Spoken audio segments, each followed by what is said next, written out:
that right there, that's where the point you gotta get in your relationship with God. You gotta get the point where you want God as bad as you wanna breathe. You want Him more than you want anything else in this life. More than you wanna sin. More than you wanna fall short and fornicate and commit adultery and smoke weed and drink drinks and go to the club. You gotta get to the point where you're so on fire and you're sold out for God, no matter what, that fire is just burning up inside of you and it's rising up higher and higher and it's consuming you and you feel it in your bones and you can't let the devil take it away. He's gonna try to come and he's gonna try to stomp it out with peer pressure and problems and tests and trials and giants and mountains. But you got that fire burning so strong and you're feeding that fire every day by praying and fasting, and you won't let the devil put it out. You got to get to the point where that fire is so strong and you want the things of God so bad that nothing can stop you, nothing can hinder you, and you won't sell out. And when people get around you, they feel the heat. They might not think God is real, but they can't deny the heat. They can't deny the fire. They can't deny the flame that they see in you. You got to get to the point in God where you want Him so bad. You want the things of God so bad in your life.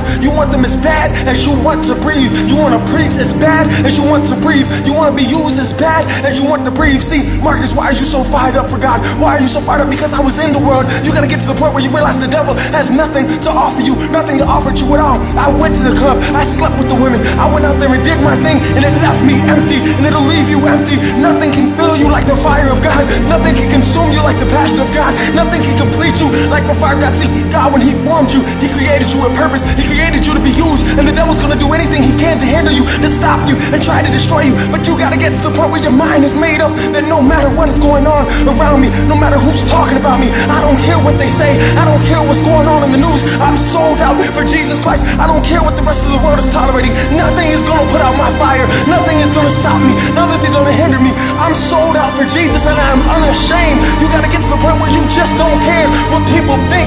You just gotta keep your mind on God. See, David, he was anointed to be king, but before he could ever become king, before he could ever fight the giant, he had to be out in the field meditating on God, getting stronger, building up the fire. And you need to build up your fire. And no matter what you don't, let the devil put out your fire. It is time for saints to be on fire for God. You need to want the things of God better than you want to breathe. Y'all be blessed in Jesus' name. These are the last days. Look at the news. Look at the news. Look at the evil. All these things. Ebola, wars, rumors of war, men being lovers of themselves. God prophesied it years ago in His word. He's coming soon. He's coming soon. It is your job. This world is like a dark alley, and you're that light pole. See, people might not think that God is real, but they're gonna know that something's different about you. I know that people know. When they look at me, they know how I used to be. They know how I used to get down. Why don't you do the things you used to do more? Marcus, why do you not do those things more? Because God changed me. He saved my soul. I should be dead. I remember when the bullets were flying all around and I thought I was gonna die, but God gave me a second chance and He filled me with His fire. And there's no feeling like being filled with the fire of God. Nothing can compare to that. I promise you. Oh, taste and see that the Lord is good, and don't let the devil steal what Jesus has for you, because nothing can compare. You got to get to the point where you want the things of God as bad as you want to breathe. Y'all be blessed in Jesus' name.